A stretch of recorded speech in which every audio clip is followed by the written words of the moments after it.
Assalamualaikum warahmatullahi wabarakatuh. Bagaimana nih kabarnya sahabat muslim? Semoga dalam keadaan baik-baik saja ya. Amin ya robbal alamin. Mendengarkan nama Umar bin Khattab, pasti sahabat muslim semua tahu kan siapa beliau? Merupakan Khulafaur Rasyidin yang kedua yang menggantikan Abu Bakar As-Siddiq. Kisah Umar bin Khattab yang awalnya sangat membenci Nabi Muhammad justru akhirnya menjadi sahabat Rasulullah yang membela agama Islam. Nah, bagaimana ya kira-kira kisah Umar bin Khattab, seorang kafir Quraisy, justru menjadi Khulafaur Rasyidin? Yuk simak terus video berikut. Let's check it out.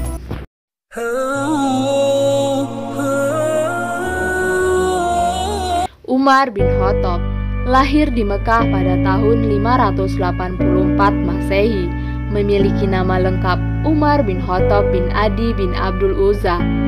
Ibunya bernama Hantamah binti Hashim bin Al-Mughirah. Nama ayahnya Khattab bin Nufail al-Shim. Umar berasal dari keturunan suku Quraisy. Ayahnya pemimpin Bani Makhzum.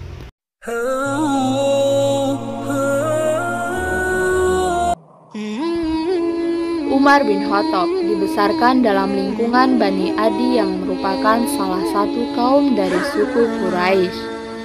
Umar bin Khattab terkenal sosok yang keras dan pemberani.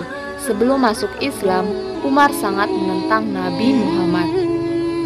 Alasan Umar membenci Nabi Muhammad, menurutnya ajaran Islam adalah ajaran yang memecah belah masyarakat Quraisy dan Mekah.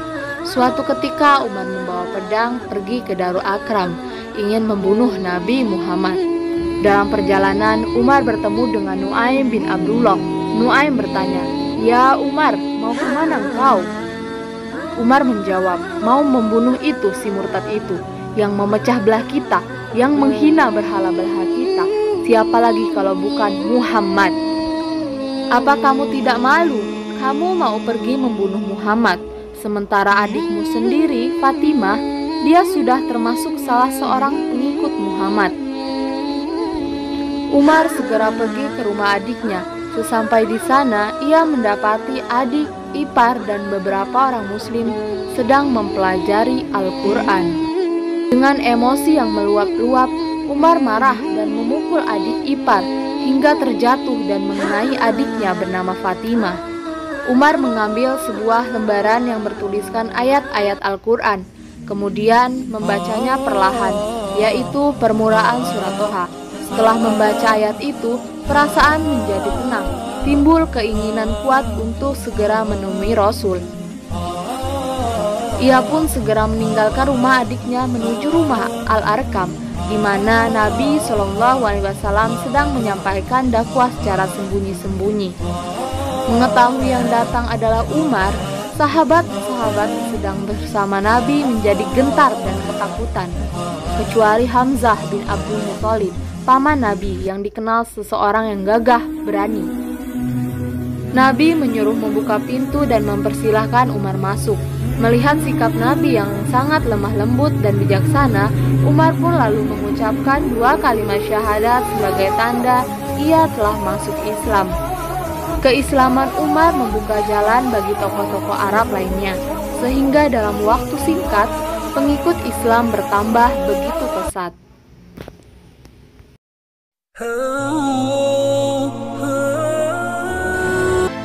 Pada tahun ketiga sejak menjabat khalifah, Abu Bakar mendadak jatuh sakit. Makin hari sakit Abu Bakar makin parah dan timbul perasaan bahwa ajalnya sudah dekat. Beliau khawatir jika tidak segera menunjuk pengganti dan ajalnya segera datang, akan timbul pertentangan di kalangan umat Islam.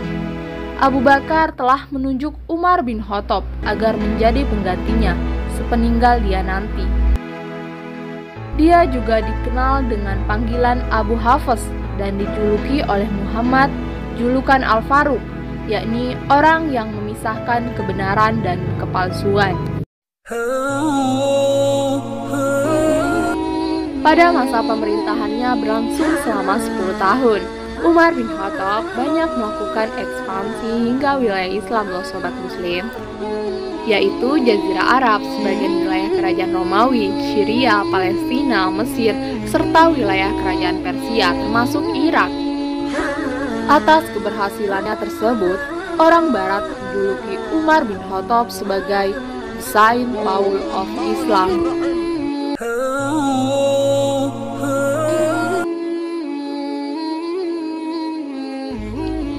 Pada tahun 16 Hijriah, beliau mendirikan Baitul Mal. Madinah menjadi pusat pengoperasian pada masa itu dan diikuti oleh cabang lainnya di berbagai ibu kota provinsi. Baitul Mal menjadi lembaga reguler dan permanen yang berfungsi sebagai pelaksana kebijakan fiskal negara Islam pada masa Khalifah Umar bin Khattab.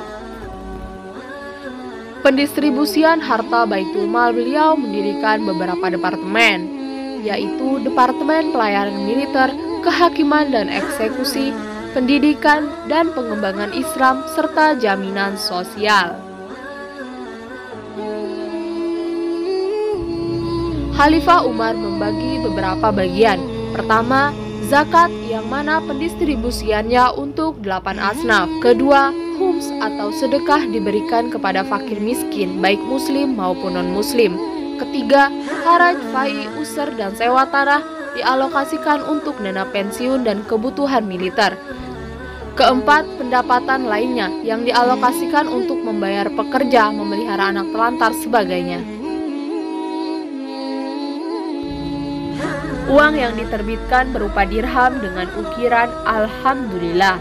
Dalam bagian lainnya dengan kata Rasulullah dan La ilaha illallah. Banyak riwayat yang menyatakan mengenai bobot mata uang, yaitu 20 miskal atau 30 kirat. Pada saat itu, beliau bertanggung jawab atas segala infrastruktur negara, di antaranya pembangunan dan pemeliharaan gedung pemerintah. Lembaga ini digunakan sebagai salah satu pengontrol pasar. Pada masa pemerintahannya, beliau sering melakukan belusukan ke pasar-pasar untuk mengawasi harga-harga barang seperti monopoli, oligopoli, dan sebagainya. Yang pertama, melakukan sistematisasi dalam pemberlakuan pungutan jizyah kepada ahlu zimah atau non-muslim tinggal di kawasan muslim dengan cara menetapkan 3 tingkatan jizyah. Yang kedua, menghentikan pendistribusian bagian zakat untuk salah satu asnaf, yaitu orang-orang baru masuk Islam. Yang ketiga, melakukan perbaikan sumber dan sistem ekonomi baru yang belum pernah ada sebelumnya. Yang keempat, atas saran Ali, memungut zakat atas kuda yang oleh Rasulullah dibebaskan dari zakat.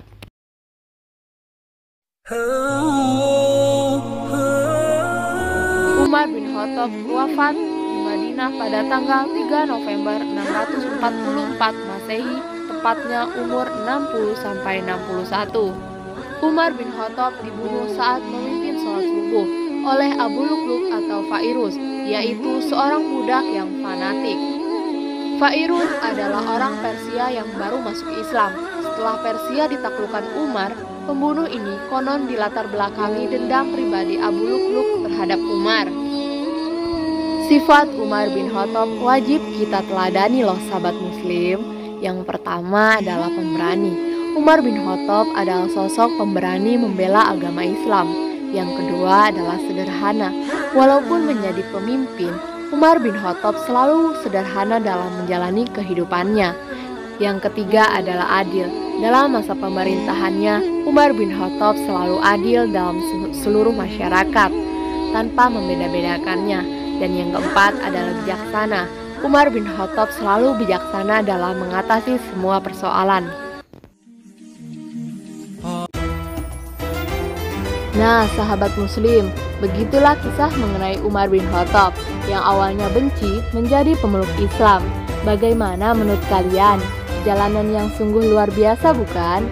Semoga kisah ini semakin menambah pengetahuan kalian ya. Semoga juga Allah Subhanahu wa Ta'ala senantiasa memberikan petunjuk dan hidayahnya supaya tidak masuk dalam golongan hamba yang tersesat ya. Amin ya robbal alamin. Sekian dulu dari saya, semoga bermanfaat. Akhir salam, wassalamualaikum warahmatullahi wabarakatuh.